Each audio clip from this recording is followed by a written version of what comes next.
Bismillahirrahmanirrahim. Assalamualaikum warahmatullahi wabarakatuh. Perkenalkan, nama saya Gunawan, Prodi Manajemen kelas 1A. Di sini saya akan menyampaikan hasil UTS saya berbentuk video makul pendidikan agama Islam. Jawaban soal pertama, secara filosofis pendidikan agama Islam, agama Islam secara filosofis adalah proses pembimbingan secara sadar seseorang pendidik terhadap peserta didik agar unsur jasmani, rohani, intelektualitas, dan kemampuan lainnya dari peserta didik dapat bertambah dan semakin baik menuju terciptanya insan kamil yang tercermin dari individu, keluarga, dan masyarakat yang mengusung nilai-nilai Islam. Islam sebagai landasan teologis dalam bingkai membangun daya intelektualisme gerakan kader-kader HMI, sejauh mana kebenaran tersebut mampu dicapai sebagai agama rahmat lil alamin. Kebenarannya absolut. Dalam lintas sejarah perjalanannya, Islam dalam lingkungan multi tafsir telah melahirkan suatu pemahaman yang berbeda-beda di dalam tubuh umat muslim, sehingga banyak anekdot klaim baik di internal umat beragama maupun sesama agama. Adanya mengatakan semua agama secara substansi mempunyai kebenarannya masing-masing. Namun hal itu kami kira bisa dibantah karena pemahaman dari kebenaran agamaan dan keberagaman tersebut tidak bisa diukur secara teoritas anisis, sebab secara teoritis aplikatif semua agama tidak lepas dari perkembangan zaman di dalam pasti akan mulai perubahan di sanalah sebenarnya keintrustaan manusia dalam merumuskan ajaran agamanya. Jawaban soal nomor 2. Sebagai seorang muslim, kita dituntut untuk merealisasikan tauhid dalam kehidupan kita sehari-hari. Karena tauhid merupakan ajaran dasar Islam yang di atas bangun syariat-syariat agama. Menuntut bahasa tauhid adalah bahasa Arab yang berarti mengesahkan atau menganggap suatu itu esa atau tunggal. Dalam ajaran Islam, yang dimaksud dengan tauhid adalah keyakinan akan keesahan Allah Subhanahu wa taala sebagai Tuhan yang telah menciptakan, memelihara, dan menuntut segala sesuatu yang ada dalam ini. Keyakinan seperti ini dalam ajaran tauhid disebut dengan rububiyah. Sebagai konsekuensi dari keyakinan ini, kita dituntut untuk melaksanakan ibadah yang hanya tertuju kepada Allah Subhanahu wa taala. Dengan kata lain, hanya Allah yang berhak disembah dan diibadati. Keyakinan ini disebut dengan uluhiyah. Kedua ajaran tauhid ini, yakni rububiyah dan uluhiyah, harus kita jadikan bagian dari hidup dan kehidupan kita dalam menghadapi berbagai keadaan, baik dalam menghadapi hal-hal yang menyenangkan karena memperoleh nikmat atau dalam menghadapi hal-hal yang menyedihkan karena ditimpa oleh musibah.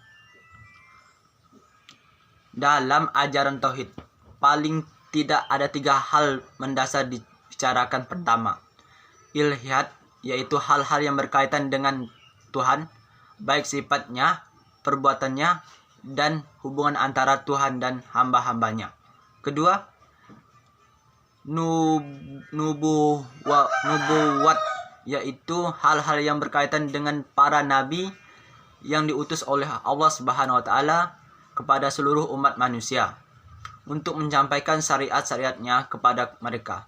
Ketiga, sam'iyat, yaitu informasi-informasi yang dibawa oleh para nabi tersebut berupa wahyu yang mereka terima dari Allah Subhanahu wa taala untuk disampaikan kepada umat mereka masing-masing. Jawaban soal nomor 3. Agama merupakan salah satu hal yang tidak bisa lepas dari kehidupan manusia. Agama sendiri sangat berperan penting dalam mengatur sendi-sendi kehidupan umat muslim. Allah menuntut setiap umat muslim untuk selalu membenarkan, memahami, dan mengamalkan ajaran agama Islam. Hal ini kita lakukan agar setiap aspek dalam kehidupan untuk selalu bertakwa dan berjalin hubungan indah sesama maupun dengan Allah Subhanahu wa taala. Quran Surah Al-Hasad ayat 18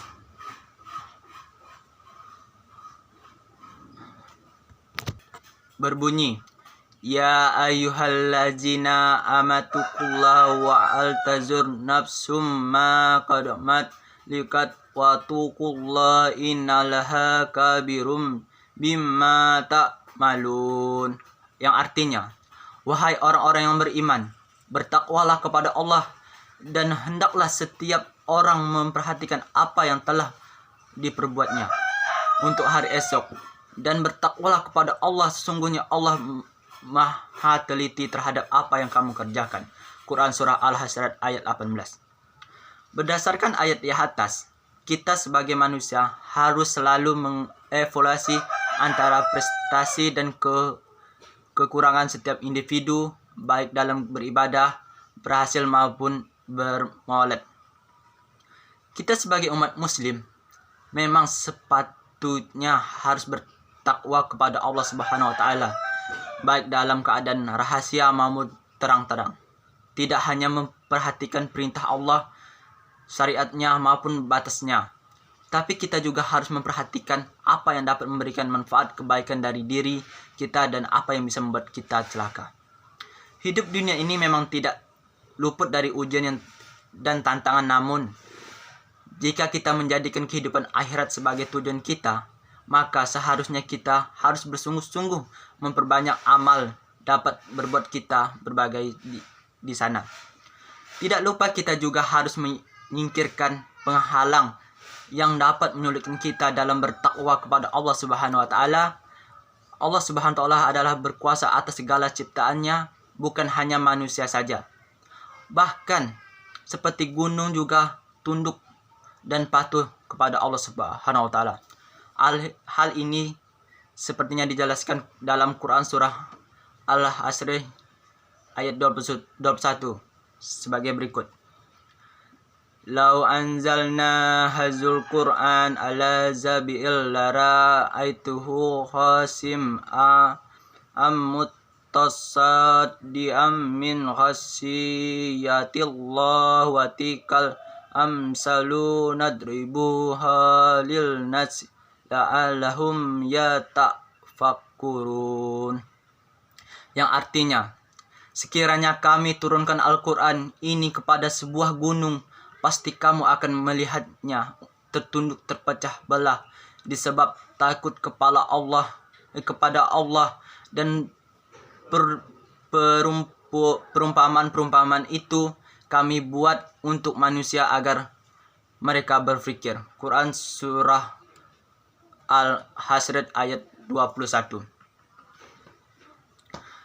Jawaban soal nomor 4. Dalam Al-Quran terdapat kata sunnah dalam 16 tempat yang bersebar dalam beberapa surat dengan arti kebiasaan yang berlaku dan jalan yang diikuti. Sunnah artinya arus lancar dan mudah atau jalur aliran yang langsung. Dalam Islam mengacu kepada sikap, tindakan, ucapan, dan cara Rasulullah menjalani hidupnya atau garis-garis perjuangan. tradisi yang dilaksanakan oleh Rasulullah. Sunnah merupakan sumber hukum kedua dalam Islam. Al-Hus Sunnah wal Jamaah atau Al-Hulus Sunnah wal Jamaah, atau lebih sering disingkat Ahlul Sunnah. Aswajah atau Sunni adalah fikrah Muslim terbesar yang disebut dengan Ahlus Sunnah wal Jamaah atau golongan yang menjalankan sunnah Rasulullah SAW. Soal nomor 5.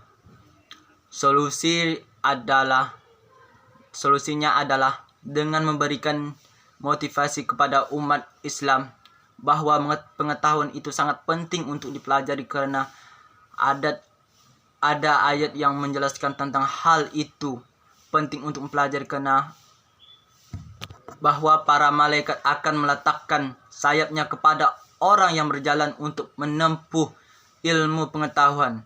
Bahkan ilmu pengetahuan yang kita alami akan membawa sampai mati.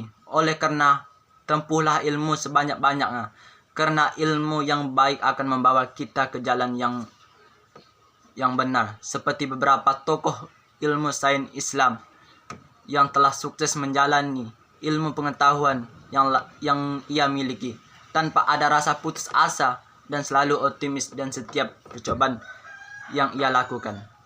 Sekian dari penyampaian saya tentang makul pendidikan agama Islam. Kurang lebih saya mohon maaf. Wassalamualaikum warahmatullahi wabarakatuh.